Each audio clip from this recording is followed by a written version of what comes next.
Next जो हमारा आज का वीडियो है वो है पॉपुलेशन इकोलॉजी यानी समष्टि पारिस्थितिकी किसे कहते हैं। और आज हमारी यूनिट जो है वो सेकंड शुरू हो रही है पेपर फर्स्ट के अंदर। और पेपर फर्स्ट जो थर्ड ईयर का पेपर है वो पेपर फर्स्ट के अंदर यूनिट सेकंड पॉपुलेशन इकोलॉजी समष्टि पारिस्थितिकी कैसे कहते हैं। सबसे पहले हम अगर टॉपिक को ही डिस्कस करें तो टॉपिक क्या है, समष्टि क्या है, पॉपुलेशन क्या है और इकोलॉजी क्या है। जब कोई जीव जो है वो लिविंग बीइंग जो है किसी भी एनवायरनमेंट के अंदर रहता है तो उस लिविंग बीइंग के ऊपर एनवायरनमेंट के द्वारा डायरेक्ट और इनडायरेक्ट रूप में उसके ऊपर इफ़ेक्ट डाले जाते हैं। तो लिविंग बीइंग पर जो इकोलॉजिकल इफ़ेक्ट पड़ते हैं जिसके कारण जो है वो जो है पॉपुलेशन है वहाँ डेवलप होती है। तो यहाँ पर हम उसको कह सकते हैं कि जैसे एक ही स्पीसीज़ के जो सजीव समूह होते हैं, लिविंग ग्रुप्स जो होते हैं, उनको हम यहाँ पर पॉपुलेशंस कहते हैं। जैसे पॉपुलेशंस क्या है, population is a group of single species, जो एकल समष्टि होती हैं उसको हम यहाँ पर समूह को हम यहाँ पर हम समष्टि या प्रजाति कहते हैं। तो इसमें दो प्रकार का ये जो स्पीसीज़ होती है वो उसके अंदर रिलेशंस पाया जाता है। ये जो स्पीसीज़ होती है का ग्रुप जो होता है उसके अंदर कोऑपरेटिव होती है यानी सहयोगात्मक भी हो सकती है और नॉन कोऑपरेटिव यानी असहयोगात्मक समूह भी हो सकते हैं। और इन दोनों की जो आपसी इंटरेक्शंस होती हैं, उनकी जो अंतःक्रियाएँ होती हैं वो अंतःक्रियाएँ पर्यावरण से संबंधित होती हैं। तो उनकी जो जैसे हम इसको कह सकते हैं, जैसे प्लांट्स के अंदर या एनिमल्स जो होते हैं वो जब किसी क्लाइमेट के अंदर रहते हैं तो क्लाइमेट्स के द्वारा उनकी जो हैबिट्स होती है, जो उनकी जो एक्टिविटीज़ होती है वो इफ़ेक्ट करती है। तो यहाँ पर जो हमने शब्द का यूज़ किया है कि जो स्पीसीज़ पाई जाएगी या जो ह्यूमन बींग्स है या एनिमल्स है या बर्ड्स है, प्लांट्स हैं, तो इनके ऊपर प्लांट्स जो होता है, एनवायरनमेंट जो होता है वो भी एक प्रकार का उसके ऊपर रिएक्शंस करता है, उसके साथ इंटरेक्ट कनेक्टेड रहता है और उसकी एक्टिविटीज़ को कंट्रोल करता है। और इस तरह से जो क्रियाएं होती है वो पॉपुलेशन को इंक्रीज़ करती है या डिक्रीज़ करने का काम उसके द्वारा किया जाता है। अगर जो पॉपुलेशन उसके साथ क्लाइमेट कंडीशंस अगर फेवरेबल होती है तो पॉपुलेशन वहाँ पर ग्रो करती है। और अगर जो पॉपुलेशन होती है उसके साथ क्लाइमेटिक कंडीशंस अगर हार्ड होती है यानी अनफेवरेबल कंडीशन होती है तो वहाँ पर पॉपुलेशन को सरवाइव करने के लिए बहुत स्ट्रगल करना पड़ता है और पॉपुलेशन लगभग उस समय उस एरिया के अंदर लगभग डिस्ट्रॉय भी हो सकती है। तो हम यहाँ पर समझ सकते हैं दोनों की इंटरचेंजेस को। तो पॉपुलेशन का ग्रोथ करना फेवरेबल कंडीशंस पे डिपेंड करता है और पॉपुलेशंस का समाप्त होना या स्टेबल हो जाना तो ये पॉपुलेशन की अनफेवरेबल कंडीशंस या जो फैक्टर्स होते हैं वो पॉपुलेशन को इफ़ेक्ट करने का काम करते हैं। तो इस तरह से क्लाइमेट और पॉपुलेशन जो होती है वो एक दूसरे को इंटरचेंज या प्रत्यक्ष रूप से प्रभावित करने का काम उनके द्वारा किया जाता है। अब यहाँ पर देखें तो पॉपुलेशन शब्द की जो ओरिजिन हुई है वो एक लैटिन वर्ड से हुई है जिसके अंदर पॉपुलस शब्द का अर्थ है था लोग या पीपल, जिसका उपयोग हम यहाँ पर जनसंख्या के लिए करते हैं। देखें यहाँ पर एक पॉपुलेशन से रिलेटेड एक डायग्राम हम यहाँ पर देख सकते हैं। तो पॉपुलेशन में एक समष्टि है और एक समष्टि अपने एनवायरनमेंट के द्वारा किस तरह से चेंजेस होती है, किस तरह से प्रत्यक्ष या अप्रत्यक्ष रूप से उसके ऊपर उसके ग्रुप के ऊपर इफ़ेक्ट पड़ता है। यहाँ पर हम पॉपुलेशन से रिलेटेड कुछ डेफिनेशंस होती हैं जो कि कुछ विशेष राइटर्स के द्वारा, जो इसे टॉपिक से रिलेटेड राइटर्स होते हैं उसके द्वारा दी जाती है। सबसे पहले जो डेफिनेशन के ऊपर हम देखते हैं तो क्रैप्स के द्वारा दी गई थी 1876 के अंदर डेफिनेशन, जिसके अंदर किसी विशेष समय और स्थान, मतलब पर्टिकुलर स्पेस हो गया और पर्टिकुलर टाइम हो गया, जिसके अंदर जाति विशेष स्पेसिस भी विशेष हो गई, तो उसके जो ग्रुप होता है उसी को हम यहाँ पर समष्टि या पॉपुलेशन कहते हैं।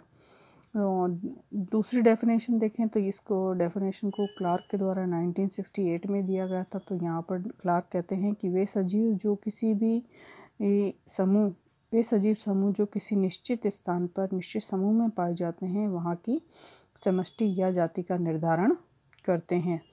तो यहाँ पर अगर हम टाइप्स ऑफ पॉपुलेशन देखें तो पॉपुलेशंस के जो टाइप्स हैं वो 2 प्रकार के पॉपुलेशंस का टाइप्स हमें देखने को मिलता है। सबसे पहला है एक प्रजाति या मोनोस्पेसिफिक पॉपुलेशन, जिसके अंदर जो स्पीसीज होती है वो एक ही प्रकार की स्पीसीज यहाँ पर हमें देखने को मिलती है।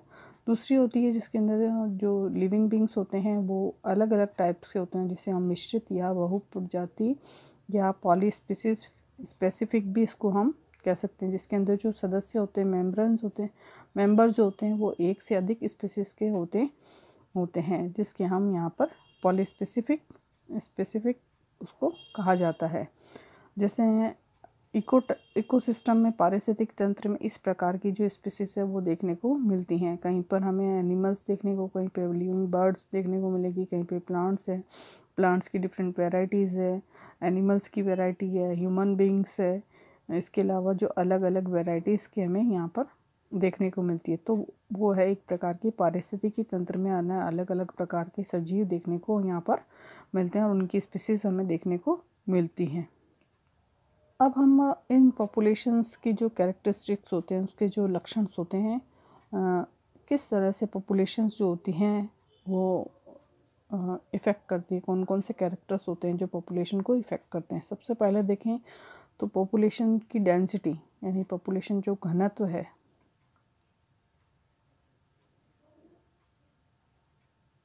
घनत्व किसे कहते हैं? किसी स्थान विशेष की जो एक क्षेत्रफल इकाई के अंदर पाए जाने वाले जो सजीव होते हैं उनकी जो संख्या होती है उसका संख्यात्मक मापदंड है उसको हम पॉपुलेशन डेंसिटी या घनत्व कहते हैं। पर्टिकुलर एक एरिया के अंदर रहने वाले जो लिविंग बींग्स होते हैं उसको हम यहाँ पर पॉपुलेशन का घनत्व कहते हैं। और अगर इसकी जो मीनिंग होता है उसको हम अगर यहाँ पर डिस्क्राइब करें तो एक ही जो नेचर होती है प्रकृति के अंदर आवास में पाए जाने वाले जो सजीव होते हैं वो प्रजाति के सदस्यों की कुल संख्या को हम यहाँ पर पॉपुलेशन डेंसिटी कहते हैं, जिसको कि इस सूत्र के द्वारा व्यक्त किया जाता है, D=N/N/A/T। यहाँ पर N है नंबर, A है एरिया और T for time, D for density. अब है ये इसको हम आगे कंटिन्यू करेंगे। इस प्रकार हम पारिस्थितिकी का जो घनत्व देखें वो घनत्व जो है 2 प्रकार का होता है। अपरिष्कृत घनत्व यानी क्रूड डेंसिटी। ये क्रूड डेंसिटी जो होती है इसको हैबिटेट डेंसिटी भी या आवास घनत्व भी कहा जाता है। इसका जो मेज़रमेंट होता है जैसे प्रति वर्ग मील या प्रति एकड़ पाई जाने वाली जो पॉपुलेशन होती है या प्रति वर्ग किलोमीटर एरिया के अंदर पाई जाने वाली जो पॉपुलेशन होती है उससे इसको प्रदर्शित करते हैं। इसी प्रकार जो सेकंड टाइप की जो इकोलॉजी डेंसिटी होती है उसे विशिष्ट पारिस्थितिकी घनत्व या स्पेसिफिक इकोलॉजिकल डेंसिटी कहते हैं, जिसके अंदर जो है वो कोई भी लिविंग बींग्स होती है वो उसकी जो जीवन यापन हेतु फेवरेबल कंडीशंस होते हैं या उसके लिए आवश्यक जो एरिया होती है उससे इसका मेज़रमेंट किया जाता है। अगर हम कैलकुलेशन जो डेंसिटी या घनत्व होता है उसकी कैलकुलेशंस की जो मेथड्स देखें तो यहाँ पर जो कैलकुलेशंस या उसके मेजरमेंट की जो डेंसिटी मेजरमेंट की जो मेथड्स है उसमें सबसे पहला जो मेजरमेंट है वो है डायरेक्ट काउंट मेथड, यानी प्रत्यक्ष रूप से जो सीधे ही उसको काउंटिंग की जाती है। वो जैसे जो जनगणना है उसके अंदर ये है डायरेक्ट ही पॉपुलेशन की कैलकुलेशन की जाती है जिसमें प्रत्यक्ष रूप से, और इसके अलावा जो जैसे भी जितनी भी सेंचुरीज़ है, जितने भी वाइल्ड लाइफ है, इन की काउंटिंग होती है। तो उसमें जो रहने वाले जो एनिमल्स है, बर्ड्स है, वेजिटेशंस है, प्लांट्स है, तो उनकी भी काउंटिंग जो है वो डायरेक्ट ही की जाती है। तो यहाँ पर ये डायरेक्ट मेथड को शो करता है। इसी तरह दूसरा जो मेथड है उसको सैंपल मेथड या प्रतिदर्श विधि भी कहा जाता है, जिसके अंदर जो पर्टिकुलर किसी इकाई या यूनिट की जो लिविंग बींग्स होते हैं उसकी गणना या कैलकुलेशन और उसका एवरेज निकाला जाता है और कैलकुलेशन के द्वारा उसका मेजरमेंट किया जाता है, उसको सैंपल मेथड कहते हैं। तीसरी जो मेजरमेंट का जो टेक्निक है उसको अंकन या पुनर्ग्रहण या मार्किंग और रिकैप्चर मेथड भी उसको कहते हैं, जिसके अंदर जो सैंपल के जो लिविंग बींग्स होते हैं उसको मार्किंग कर दी जाती है सैंपल के, फिर उसको क्या कर दिया जाता है, उसको छोड़ दिया जाता है सैंपल को। जैसे एक 100 पॉपुलेशन के जो 100 मेंबर्स हैं उनको आपने एक सैंपल के तौर पे लिया और उनको 100 को आपने चिन्हित करके उसके ऊपर मार्किंग करके और उनको छोड़ दिया।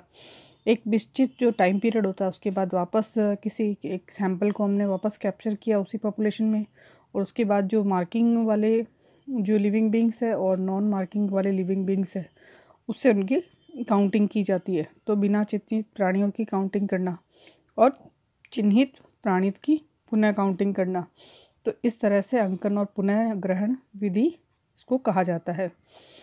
इस टेक्निक के द्वारा भी मेजरमेंट किया जाता है। चौथी जो विधि आती है उसको हम इनडायरेक्ट या प्रत्यक्ष मेथड कहते हैं। जैसे इस विधि का जो यूज़ है वो जैसे प्रयोगशाला के अंदर पॉपुलेशन डेंसिटी या जनसंख्या घनत्व के काउंटिंग के लिए या उसकी गणना के लिए इसका उपयोग किया जाता है, क्योंकि जो लैब के अंदर जो पॉपुलेशन का डेवलपमेंट होता है वो जो पॉपुलेशन होती है वो सारी फेवरेबल कंडीशंस के अंदर ही उस पॉपुलेशंस का निर्माण होता है, और उसकी काउंटिंग जो होती है वो जैसे कल्चर मीडिया है, कल्चर मीडिया पे जो भी एक्स प्लांट का ग्रो करवाया जाता है तो वहाँ पर उसकी पॉपुलेशन की काउंटिंग इजीली हो जाती है। तो यहाँ पर लैब के अंदर जो की जाने वाली पॉपुलेशन की जो काउंटिंग है उस मेथड्स के अंदर इनडायरेक्ट मेथड में उसको शामिल किया जाता है। इस इनडायरेक्ट मेथड्स के अंदर लैब के अलावा जो एक अलग और मेजरमेंट्स हम किन किन बेसिस के आधार पर मेजरमेंट करते हैं, जैसे ऑक्सीजन का यूजेस है और कार्बन डाइऑक्साइड का जो प्रोडक्शन है उसके आधार पर भी पॉपुलेशन की जो डेंसिटी होती है उसका मेजरमेंट किया जा सकता है। दूसरा है जो लिविंग बींग्स होते हैं उसके द्वारा जो फूड प्रोडक्ट्स है उसका यूज़ कितना हुआ है, या मिनरल्स जो है उसकी जो खनिज तत्व होतों की मात्रा के आधार पर भी उसका मेजरमेंट किया जा सकता है। इसी तरह जो नेक्स्ट मेजरमेंट की जो विधि है उसको नमूना क्षेत्र विधि या सैंपल प्लॉट मेथड भी कहा जाता है। जैसे पर्टिकुलर एक 100 वर्ग किलोमीटर का एरिया है जिसमें पाई जाने वाली जो पॉपुलेशन है उसका मेजरमेंट करने के लिए हम देखते हैं कि उस 100 वर्ग किलोमीटर एरिया को हम अलग अलग क्वाड्रेंट्स के अंदर डिवाइड कर देते हैं अलग अलग टुकड़ों में। तो 1 वर्ग किलोमीटर के लगभग 100 टुकड़े कर देते हैं, और प्रत्येक जो टुकड़े होते हैं उसके अंदर पाई जाने वाली जो डेंसिटी होती है उसका एवरेज निकालते हैं। तो हम देखते हैं कि जो अगर हम 5 सेगमेंट्स जो होते हैं 5 टुकड़े हैं उसका एवरेज निकालें तो उसका एवरेज जो है वो 125 आता है। तो उससे डिवाइड करने पर प्रत्येक जो टुकड़ा होता है उसके लिए 25 जो है वो मेजरमेंट एवरेज हमें प्राप्त होता है। तो 25 × 100 100 वर्ग किलोमीटर एरिया के अंदर लगभग 2500 जो है वो पॉपुलेशन डेंसिटी हमें प्राप्त हो सकती है। तो यहाँ पर इसको सैंपल प्लॉट मेथड भी हमें इसको यूज़ करते हैं, जो कि किसी भी एरियाज़ के अंदर सैंपल में पाई जाने वाली जो वेजिटेशंस है या लिविंग बींग्स है उसका मेजर इस मेथड से किया जा सकता है। जो सेकंड डेंसिटी का जो कंपोनेंट आता है उसके अंदर या कैरेक्टरिस्टिक्स आता है उसके अंदर सब सेकंड वाला टॉपिक जो आता है वो नेटिलिटी यानी जन्म दर। नेटिलिटी जन्म दर कहते हैं जब सजीवों द्वारा नई जो इंडिविजुअल्स जो नई समष्टि जो उत्पन्न की जाती है उसे हम नेटिलिटी या जन्म दर कहते हैं। ये नेटिलिटी या बर्थ रेट को जो है वो एक फ़िक्स टाइम पीरियड के अंदर इसका मेज़रमेंट किया जाता है। तो इसका जो फॉर्मूला है वो है जन्म दर यानी n = b/t। b यहाँ पर उत्पन्न होने वाले सजीवों की संख्या है और t यहाँ पर टाइम है, एक फ़िक्स टाइम है जिसके अंदर लिविंग बींग्स कितनी नई प्रोजिनी का निर्माण करती है। इस फिनोमिना को कुछ फैक्टर्स जो है वो इफ़ेक्ट करते हैं, जैसे एज का रेशियो है, इसके अलावा सेक्स रेशियो है, इसके अलावा मॉर्टिलिटी है, और इसके अलावा मृत्यु दर, और इसके अलावा जो क्लाइमेट कंडीशंस होती हैं वो भी जन्म दर को प्रभावित करती है। इसके अलावा डिपेंडेंसी, अगर डिपेंडेंसी होती है निर्भरता, जो कि बर्थ रेट को इफ़ेक्ट करती है। इसके अलावा यहाँ पर जो नेक्स्ट जो कैरेक्टरिस्टिक्स आता है पॉपुलेशन डेंसिटी का, तो सबसे पहले 3rd नंबर पर आता है वो है डेथ रेट या मॉर्टेलिटी, मृत्यु दर। मृत्यु दर हम किसे कहते हैं, जिसमें जी एक फ़िक्स टाइम पीरियड होता है जिसमें लिविंग बींग्स की जो डेथ हो जाती है उसको हम डेथ रेट या मॉर्टेलिटी कहते हैं। ये भी एक 2 तरीके से देखी जा सकती है, जैसे मिनिमम डेथ रेट, जिसको एक आइडियल कंडीशंस जो होती है उसके अंदर होने वाली जो मृत्यु की दर है, तो हम देखें कि जो जैसे जीवन स्तर है पर्टिकुलर एक व्यक्ति का 120 वर्ष का हो सकता है, 80 वर्ष की जो लाइफ क्लाइमेट कंडीशंस होती है उसके अंदर वे लिविंग बींग्स की जो एज है वो 80 वर्ष तक हो सकती है, उसने अपनी ओल्ड एज कंप्लीट की है, उसके बाद उसकी डेथ हुई है, तो वो एक आइडियल कंडीशंस में होने वाली मृत्यु दर को हम मिनिमम डेथ रेट कहते हैं। और दूसरी जो होती है इकोलॉजिकल डेथ रेट, जिसके अंदर किसी भी परिस्थिति या एनवायरमेंटल कंडीशंस के जो चेंजेस होते हैं उसके कारण होने वाली जो डेथ रेट होती है उसे हम इकोलॉजिकल डेथ रेट कहते हैं। इसका जो फॉर्मूला होता है उसको भी हम यहाँ पर मॉर्टेलिटी इक्वल टू D/T, यहाँ पर मॉर्टेलिटी है डेथ और टाइम ड्यूरेशंस, यहाँ पर उसको इम्पोर्टेंट करता है। इसको भी कुछ कॉजेज़ है जो इसको इफ़ेक्ट करते हैं डेथ रेट को, जैसे हम उन कॉजेज़ को देखें जहाँ पर जो है एबनॉर्मल एम्ब्रियो का होना, यानी भ्रूण का पूर्ण विकास न होना, या हेरिडिटी आनुवांशिक डिजीज़ जो होती हैं उसके कारण भी डेथ जो है इंक्रीज़ हो सकती है या डिक्रीज़ हो सकती है, या क्लाइमेटिक फैक्टर्स जो होते हैं वो भी डेथ रेट को इंक्रीज़ या डिक्रीज़ कर सकते हैं। इसके अलावा जो एनवायरमेंटल के जो डिजीज़ होती है वो भी डेथ रेट को इंक्रीज़ या डिक्रीज़ कर सकती है। तो यहाँ पर डेथ रेट जो है वो इन कॉजेज़ के द्वारा इफ़ेक्टिव होती है। नेक्स्ट जो हम देखते हैं तो इसको हम इसके अंदर जो इसका जो फॉर्मूला होता है उसके अंदर इसको वाइटल इंडेक्स या जन्म दर या मृत्यु दर का रेशियो हम अगर देखें तो 100 × B/D।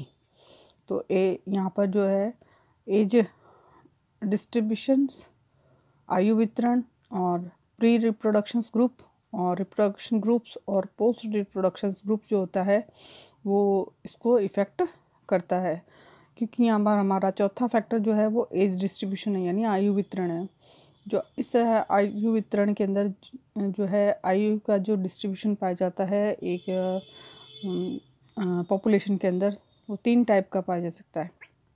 प्री रिप्रोडक्टिव ग्रुप्स, जैसे चाइल्ड ग्रुप्स हो सकते हैं, या एम्ब्रियो ग्रुप और चाइल्ड ग्रुप। और सेकंड आता है रिप्रोडक्टिव ग्रुप्स, जिसके अंदर यंग एजर्स के जो यंग एज जो लिविंग बींग्स होते हैं उनको शामिल किया जाता है। और पोस्ट रिप्रोडक्टिव ग्रुप्स, जिसके अंदर ओल्ड एज के जो मेंबर्स होते हैं उसको जिनकी रिप्रोडक्टिव कैपेसिटी ख़त्म हो गई है या जिनमें रिप्रोडक्शंस की कैपेसिटी अब नहीं है, तो उसे हम पोस्ट रिप्रोडक्टिव ग्रुप्स के अंदर शामिल करते हैं।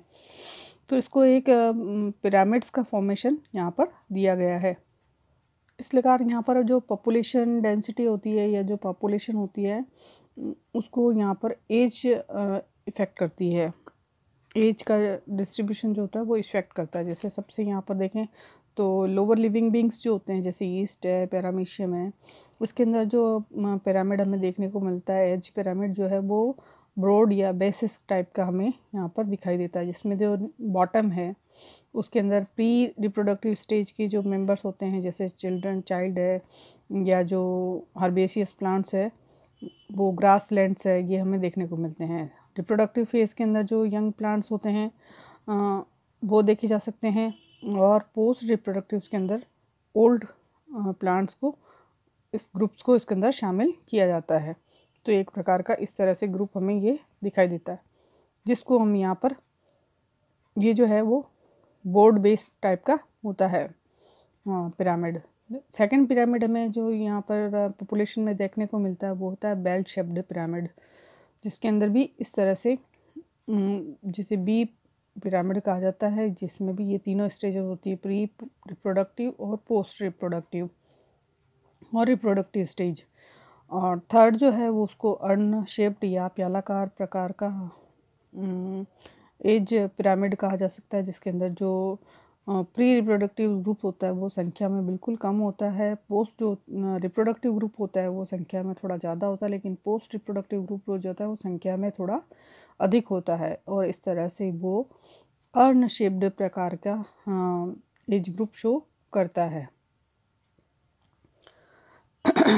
क्लाइमेटिक कैरेक्टरिस्टिक्स के अंदर या पॉपुलेशन के जो कैरेक्टरिस्टिक्स हैं उसके अंदर 5वें नंबर पर जो आता है वो से आता है पॉपुलेशन दोलन या पॉपुलेशन फ्लक्चुएशंस, समष्टि दोलन। समष्टि दोलन से यहाँ पर तात्पर्य है कि जो पॉपुलेशन की जो डेंसिटी होती है, घनत्व जो होता है, उसके अप एंड डाउन होने के कारण जो है प्रोसेस को जो होता है उसको हम पॉपुलेशन फ्लक्चुएशंस कहते हैं। पॉपुलेशन घनत्व का कम या ज़्यादा होना किसी फैक्टर्स पे डिपेंड करता है। जैसे इसके अंदर हम फैक्टर्स को डिवाइड करते हैं, जैसे सीजनल फ्लक्चुएशंस है, जैसे रेनिंग सीजन्स है, तो यहाँ पर रेनिंग सीजन्स के अंदर जैसे मॉस्किटोज़ की संख्या बढ़ जाती है, जैसे फ्लाइज़ की संख्या इंक्रीज़ हो जाती है। वो जैसे ही रेनी सीज़न ख़त्म होता है और मॉस्किटो और फ्लाइज़ और ये संख्या में हमें देखने को कम मिलती है, तो वापस से इसकी सीजनल फ्लक्चुएशन है। जैसे मौसम परिवर्तन हुआ पॉपुलेशन इनकी इंक्रीज़ हो जाती है। इसी तरह जो है एनुअल फ्लक्चुएशंस भी हमें वार्षिक दोलन भी हमें देखने को पॉपुलेशन में मिलता है। जैसे क्लाइमेट चेंजेस है, क्लाइमेट कंडीशंस जैसे चेंजेस हो जाती है या डिजीज़ कंट्रोल है, इसके द्वारा भी यहाँ पर एनुअल जो फ्लक्चुएशन है वो वार्षिक दोलन है वो के रूप में हमें पॉपुलेशन डेंसिटी देखने को के अप एंड डाउन देखने को मिलते हैं। नेक्स्ट जो है वो कैरेक्टरिस्टिक्स है वो है बायोटिक पोटेंशियल, यानी कि जैव विभव। जैव विभव कैसे कहते हैं, सबसे देखते हैं इसको जो है चैपमैन ने 1928 में एक शब्द का यूज़ किया था। इस शब्द जैव विभव या बायोटिक पोटेंशियल शब्द का यूज़ किया था और उनके अनुसार जो है बायोटिक पोटेंशियल जो है वो लिविंग बींग्स के अंदर जो रिप्रोडक्टिव की जो इंटरनल कैपेसिटी होती है या पावर जो होती है उसको हम यहाँ पर बायोटिक पोटेंशियल कहते हैं और ये कांस्टेंट रहती है। जितने भी यहाँ पर जो रिप्रोडक्टिव की जो अंतर्निहित या सजीवों में प्रजनन की अंतर्निहित शक्ति जो होती है, कैपेसिटी जो होती है, रिप्रोडक्शन की जो पावर होती है, उसे हम बायोटिक पोटेंशियल कहते हैं। अब नेक्स्ट जो कैरेक्टरिस्टिक्स आता है पॉपुलेशन का वो है पॉपुलेशन डिस्पर्जम या समष्टि प्रसार। समष्टि प्रसार को हमने यहाँ पर 3 फैक्टर्स के अंदर डिवाइड किया। सबसे पहला है यूनिफॉर्म डिस्पर्जन, यानी धनात्मक प्रतिरोधात्मक एंटेगोनिज्म इसके अंदर प्रेजेंस होता है। एक प्रकार का ही हमें डिस्पर्जन या प्रकीर्णन हमें देखने को मिलता है पॉपुलेशन के अंदर। यहाँ पर किसी प्रकार का ऐसे फ्लक्चुएशंस हमें देखने को इसके अंदर नहीं मिलते। सेकंड है रैंडम डिस्पर्जन्स। रैंडम यानी छितरे हुए या बिखरे हुए हमें पॉपुलेशंस का जो प्रकीर्णन है वो देखने को मिलता है। और तीसरा जो है वो है क्लम्प्ड शेप्ड या ग्रुप, जिसके अंदर ये भी 3 प्रकार का यहाँ पर हमें डिस्पर्जन देखने को मिलता है। प्रसार जो है जैसे पहले रैंडम, यूनिफॉर्म और एग्रीगेट जो है वो ये भी कुछ कॉजेज़ पे डिपेंड करता है। समष्टि का जो प्रसार होता है या डिस्पर्जन जो होता है वो जैसे वेरिएशंस इन हैबिटेट, आवास के अंदर जो भिन्नता पाई जाती है उसके कारण जो है वो पॉपुलेशन होती है वो उसका डिस्पर्जल हमें देखने को मिलता है। जैसा इसके अलावा जहाँ क्लाइमेट्स के अंदर जो चेंजेस होते हैं उसके कारण भी हमें यहाँ पर वेरिएशंस हमें देखने को मिलते हैं। और इंटरेक्शंस जो होती हैं एक दूसरे के प्रति जो पारस्परिक क्रियाएं जो होती हैं उनके कारण भी हमें पॉपुलेशन डिस्पर्जन देखने को मिलता है। ज़्यादातर जो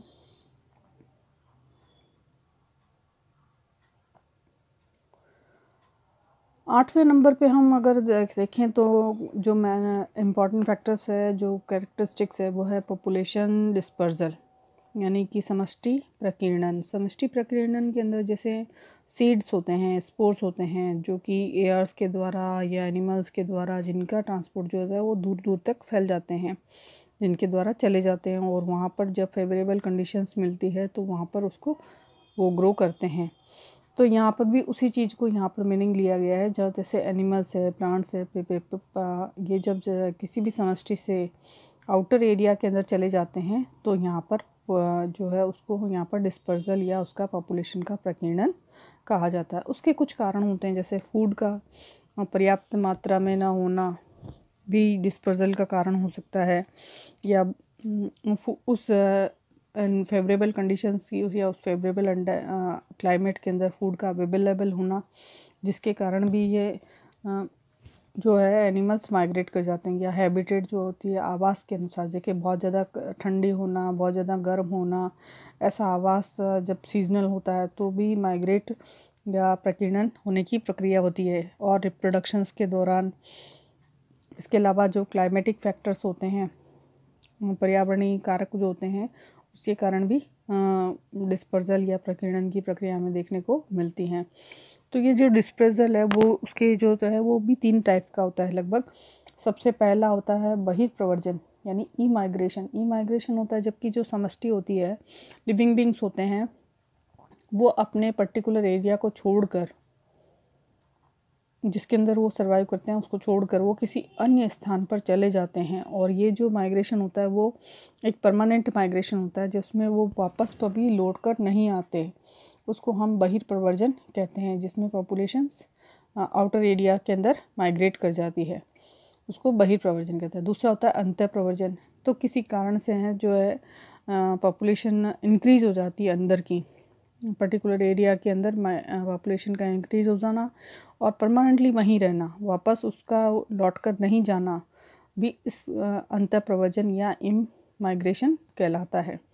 तीसरा जो है माइग्रेशन का जो उदाहरण है वो है प्रवास या माइग्रेशन, जिसके अंदर ये जो है वो टेम्परेरी होता है या सीजनल होता है।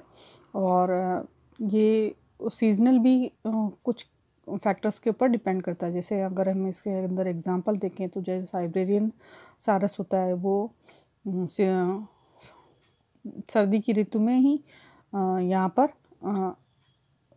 माइग्रेट करता है। और जैसे चैम्पियन पक्षी है, सोलोमन मछली है, ये कुछ समय के लिए ही माइग्रेट करते हैं और वापस अपने स्थान को चले जाते हैं। तो इस प्रकार उस जो स्थानांतरण होता है वो परमानेंट माइग्रेशन नहीं होता है। इसके कुछ कॉजेज होते हैं, जैसे फूड की सिक्योरिटी जो होते हैं, ऐसे पक्षियों के लिए ऐसी क्लाइमेट कंडीशंस जो होती है अनफेवरेबल हो जाती है, तो वहाँ पर जो है भोजन की और स्वयं को सर्वाइव करने की परिस्थितियाँ उसके सामने आ जाती है। तो वहाँ पर वो उस टाइम पीरियड के लिए भी वो फूड के लिए माइग्रेट करते हैं, रिप्रोडक्शंस के लिए माइग्रेट करते हैं, और क्लाइमेट के लिए भी परिस्थितियाँ, जो पर्यावरणीय परिस्थितियाँ होती है, जैसे बहुत अधिक ठंड का बढ़ना, बहुत ज़्यादा गर्मी का बढ़ना, जिसके कारण माइग्रेशन की प्रक्रिया होती है। इसके अलावा जब माइग्रेट बर्ड्सिंग होता है, तब जो जीन विनिमय के द्वारा जो होते हैं, जब रिप्रोडक्शन होता है तो रिप्रोडक्शन के दौरान जो नई वैराइटीज़ की जो संतति आती है, उसके अंदर क्रॉसिंग ओवर की प्रक्रिया के द्वारा नए जो आनुवंशिक गुण होते हैं वो डेवलप होने का वहाँ पर काम करते हैं। तो यहाँ पर हमने देखा कि जो क्लाइमेट की जो हमने देखा कि यहाँ पर जो पॉपुलेशन होती है वो किस तरह से पॉपुलेशन वर्क करती है, उसके जो कैरेक्टर्स होते हैं वो किस तरह से जो पॉपुलेशन है उसको इफ़ेक्ट करते हैं।